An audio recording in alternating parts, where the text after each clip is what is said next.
Hello everyone. तो आज की वीडियो है गाइडलाइन फॉर एसिम्प्टोटिक एनालिसिस पर, जिसमें हम लोग देखेंगे कि कोई भी एल्गोरिदम को रन करने पे उसका रनिंग टाइम क्या है। ठीक है, तो उसके लिए जनरल रूल्स आज देखेंगे।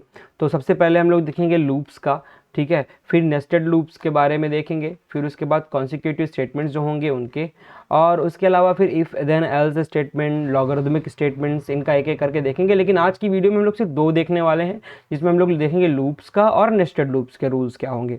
ठीक है, तो चलिए आइए स्टार्ट करते हैं लूप्स का।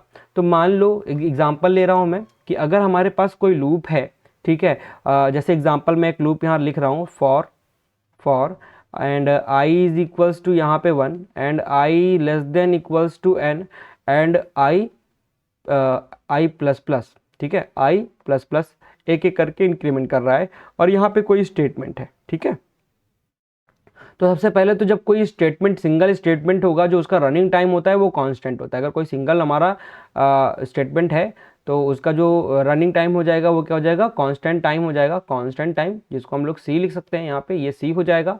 और जो लूप होगा, ठीक है, जो लूप होगा वो जितनी टाइम एग्जीक्यूट करेगा वो उसका रनिंग टाइम होगा। जैसे यहाँ पे हमारा ये लूप है, ये 1 से लेके n तक जाएगा, मतलब n तक n टाइम्स आइट्रेट करेगा इस स्टेटमेंट को। ठीक है, तो हमारे लिए क्या हो जाएगा, ये इसको यहाँ पे लिख देना, एग्जीक्यूट्स n टाइम्स। तो जब n टाइम एग्जीक्यूट किया तो यहाँ पे इसका रन टाइम क्या हो जाएगा, n हो जाएगा यहाँ पे। ठीक है, तो अब हम किसी भी जब लूप की बात करते हैं, उसका रनिंग टाइम फाइंड करते हैं, तो हमारे पास जो भी स्टेटमेंट यहाँ पे होगा, मतलब इस लूप के अंदर जो भी स्टेटमेंट है इनसाइड, मतलब इनसाइड लूप जो भी स्टेटमेंट होगा वो जितनी बार आइटरेट हो रहा होगा तो उसका मल्टीपल हो जाएगा वो। ठीक है, तो जैसे हमको अगर फाइंड करना है कि टोटल टाइम क्या होगा इसका, सॉरी टोटल होगा, यहाँ पे टोटल एल होगा, ठीक है, ये टी नहीं है, टोटल टाइम। तो टोटल टाइम की जब बात करें तो ये हमारे पास हो जाएगा, यहाँ पे एक कांस्टेंट है, तो कांस्टेंट कांस्टेंट जो कि हम लोग लिख सकते हैं कांस्टेंट सी इनटू कितनी टाइम्स ये हो रहा है इटरेट, n टाइम्स। तो इनसाइड लूप जो भी स्टेटमेंट है उसको हम लोग क्या करेंगे, मल्टीप्लाई कर देंगे, ठीक है, n से, क्योंकि यहाँ पे n टाइम्स ये आइट्रेट हो रहा है। तो हमारे पास जो लूप आ जाएगा वो कितना आ जाएगा, c ऑफ n, और इस कांस्टेंट का कोई मतलब नहीं, ठीक है, मतलब ये हटा दिया जाएगा तो ये नेग्लिजिबल हो जाएगा ये n के रेस्पेक्ट में। तो यहाँ पे जो इसका आप रनिंग टाइम देखोगे तो ये O ऑफ n हो जाएगा, क्या हो जाएगा, O ऑफ n। तो दैट मीन्स अगर आपको बोला जाए कि लूप्स का रनिंग टाइम का कोई आप ऐसे बताओ कि क्या हो सकता है, आप लिख सकते हो कुछ। तो जैसे मान लो कि ये तो मैंने बता दिया फाइंड करना, ठीक है, अगर आपको बताना है कि रनिंग टाइम लूप का क्या होगा तो आप सिंपली लिख सकते हो the running time of loop, the running time of loop is at most the running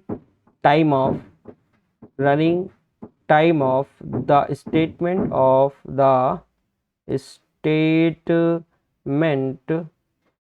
inside the loop, inside the loop। ठीक है, अब जो भी इंक्लूडिंग यहाँ पे टेस्ट होंगे वो, तो including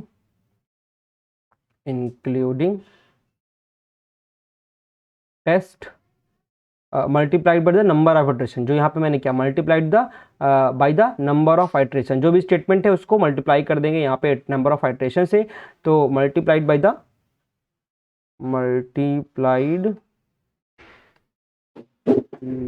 the number of iterations,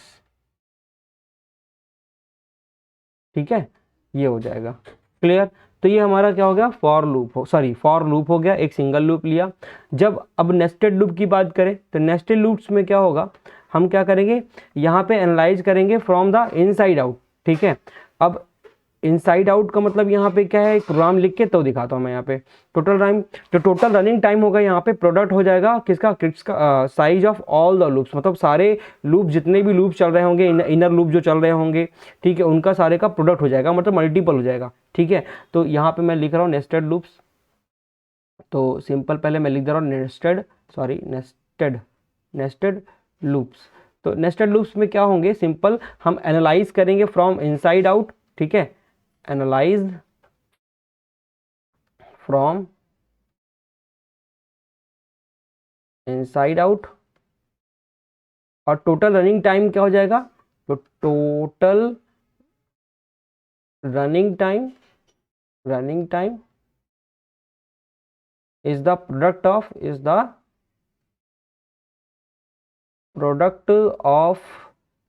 the size of all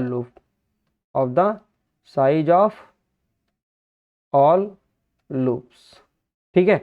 जैसे मान लो कि मैं कोई लूप लिखता हूँ, ठीक है, एक लूप लिखा है यहाँ पे for i is equals to 1 and i less than और equals to n and i plus plus. अब ये लूप आपको देख के ही लग रहा है कि ये लूप कितने टाइम चलेगा, n टाइम चलेगा, ठीक है। ये आउटर लूप है, ठीक है, ये आउटर लूप है, आउटर लूप, ठीक। और एक इनर लूप लिख दे रहा हूँ इसके अंदर, यहाँ पे इनर लूप, ठीक। अगर आपको दिख रहा है कि ये कितने टाइम्स रन करेगा, n टाइम्स करेगा, ठीक है, n टाइम्स एग्जीक्यूट होगा, और जो भी ये लिखने वाला हूँ वो भी n टाइम्स चलेगा। j इज इक्वल्स टू 1 और j less than equals to n and j plus plus, ठीक है। तो अब इसका स्टेटमेंट यहाँ पे कुछ लिख देता हूँ, स्टेटमेंट, ठीक है। इसका रन टाइम तो c हो जाएगा, इसका रन टाइम n हो जाएगा, इसका भी रन टाइम क्या हो जाएगा, n हो जाएगा। क्यों? क्योंकि n टाइम सेटरेट कर रहा है, ये भी n टाइम सेटरेट कर रहा है, और कोई भी सिंगल स्टेटमेंट होगा तो उसका तो कांस्टेंट टाइम होता है, c मालूम है आपको, ठीक है। तो एक इसका क्लोज किया और फिर ये वाला क्लोज यहाँ पे लगा दे रहा हूँ, ठीक है। अब देखो इस पूरे में अगर आप देखा जाए तो मैंने क्या बोला, एनालाइज फ्रॉम इनसाइड आउट, ठीक है। तो c इंटू एन हो जाएगा, यहाँ पे अगर आप इसको बात करोगे तो ये सी एन हो जाएगा, फिर इसके अंदर भी ये पूरा लूप है तो ये क्या हो जाएगा, सी एन इंटू एन। तो इसका रन टाइम क्या हो जाएगा, सी एन स्क्वायर, क्या हो जाएगा, सी एन स्क्वायर। यहाँ बोला गया total running time is the product of the size of all loops, ठीक है। तो रनिंग टाइम क्या हो जाएगा, जो टोटल रन टाइम होगा इन ये लूप और इस लूप का प्रोडक्ट, ठीक है, इस लूप और इस लूप का प्रोडक्ट। तो यहाँ पे ये देख रहे हो सी एन और इंटू एन मैंने किया है। तो आप सिंपल लिख सकते हो total time is equals to C into N, that means C of N square, जिसको हम लोग बोल सकते हैं कॉन्स्टेंट, फिर से हटा देंगे यहाँ पे, ठीक है, कि ओ ऑफ एन स्क्वायर हो जाएगा यहाँ पे इसका run time, O of N square. तो ये तरीका है हमारा फाइंड करने का, क्या, रन टाइम फाइंड करने का लूप का और नेस्टेड लूप का। ओके, तो यहीं तक अभी आज की वीडियो में। Thank you for watching this video.